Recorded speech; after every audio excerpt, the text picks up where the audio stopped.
मेरे भाई का ये शौक पूरा नहीं होता। किसी के पास जगह नहीं है, किसी को सही अमल नहीं मिला, किसी के पास टाइम नहीं है, कोई करने से डरता है, कोई लंबी पढ़ाइयाँ नहीं कर सकता, या कोई बखूर नहीं दे सकता। इस तरह की तमाम तर परेशानियों को मद्देनजर रखते हुए आज मैं आप लोगों की खिदमत में एक ऐसा नियाब अमल लेके आया हूं जिसको मर्द औरत दोनों कर सकते हैं, मुस्लिम गैर मुस्लिम दोनों कर सकते हैं। ना तो इस अमल में किसी किस्म की कोई पढ़ाई है, ना किसी किस्म की कोई रज्जत है, ना कोई परेशानी है। आसान अमल है। अमल का अनवान है कि शैतानी परी से दोस्ती का मजरब अमल। 3 मिनट में इस अमल में कामयाबी होती है और हर हाल में कामयाबी होती है, क्योंकि इस अमल में ना पढ़ाई है, ना परहेज है, ना डर है, ना खौफ है। अमल को आप किसी भी रोज कर सकते हो। अमल करने का जो तरीकाकार है वो नहायत ही आसान है। इसमें किसी किस्म की ना पढ़ाई है, ना रज्जत है। आसान अमल है।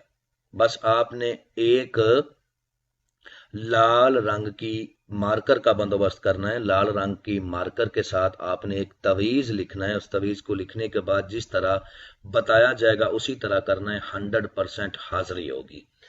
करना अब आपने ये है कि अपने बाएं हाथ के ऊपर, ठीक है, आपने ये तवीज लिखना है जो आपको स्क्रीन पर नजर आ रहा है।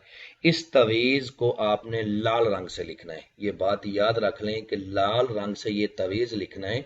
और बाजार से एक कोरा चराग ले आना है। उस कोरे चराग में आपने सरसों का तेल डालना है। तेल डालने के बाद चराग का मुंह आपने मशरक की तरफ कर देना है, और मशरक की तरफ करने के बाद उसको रोशन कर देना है, और फिर ये अमल करना है। ये अमल 9 बजे किया जाएगा, पूरे 9 बजे।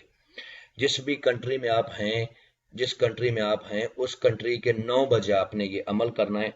ये तवीज आपको सामने स्क्रीन पर नजर आ रहा है। इस तवीज को आपने लाल रंग से खड़े होके अपने बाएं हाथ के ऊपर लिख लेना है। लिखने के बाद आपने बैठ जाना है, ठीक है।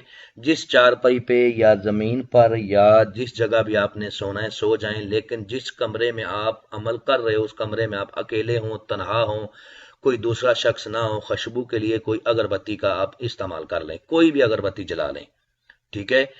अब आपने करना यह है कि जब आपने अपने बाएं हाथ के ऊपर तवीज को लिख लिया है उस वक्त आपने लेट जाना है। लेटने के बाद हाथ को, बाएं हाथ को आपने अपने नफ्स के ऊपर रख लेना है। नफ्स को पकड़ना भी नहीं और उस पे जोर भी नहीं डालना, ठीक है। बस अपने बाएं हाथ को ऊपर रख लेना है, अपने नफ्स के ऊपर, और सो जाना है, ठीक है। ये बात याद रखें कि नफ्स के ऊपर हाथ को रख के, नफ्स को पकड़ना नहीं है, बस ऊपर हाथ रखना है। हाथ रख के आपने सो जाना है। जब आपको नींद आ जाएगी तो थोड़ी देर में एक खूबसूरत परी आपको आके उठाएगी कि आपने मुझे क्यों हाजिर किया, मुझसे क्या चाहते हो। तो उस वक्त आपने कहना है कि मैं चाहता हूं कि तुम मेरे साथ दोस्ती करो, मेरे जायज नजायज काम करने का वादा करो, और अपनी दोबारा हाजिरी का तरीकाकार बताओ। जो ही आपको अपनी दोबारा हाजिरी का तरीकाकार बताएगी उसी तरीकाकार पर आपने इस अमल उसकी दोबारा हाजिरी करनी है। अमल करने से पहले हमसे इजाजत लेनी है, अमल के बारे में मुकम्मल इन्फॉर्मेशन लेनी है, फिर अमल को करना है। और जो तरीकाकार मैंने आप लोगों को बताया है उसी तरीका, सेम उसी तरीके को फॉलो करके आपने अमल को करना है। अगर आप में थोड़ी सी भी रूहानी ताकत है तो 100% आपकी कामयाबी आपका नसीब होगी, कामयाबी आपको मिलेगी। उम्मीद करता हूं कि आप लोगों को हर बात वजाहत के साथ समझा दी है। अगर फिर भी किसी बात की समझ ना लगी हो तो दिए हुए नंबरात पर व्हाट्सएप पर रब्ता करें। इंशाल्लाह आप लोगों की बेहतर रहनुमाई कर दी जाएगी। मिलते हैं दोस्तों नेक्स्ट वीडियो में। अस्सलाम वालेकुम।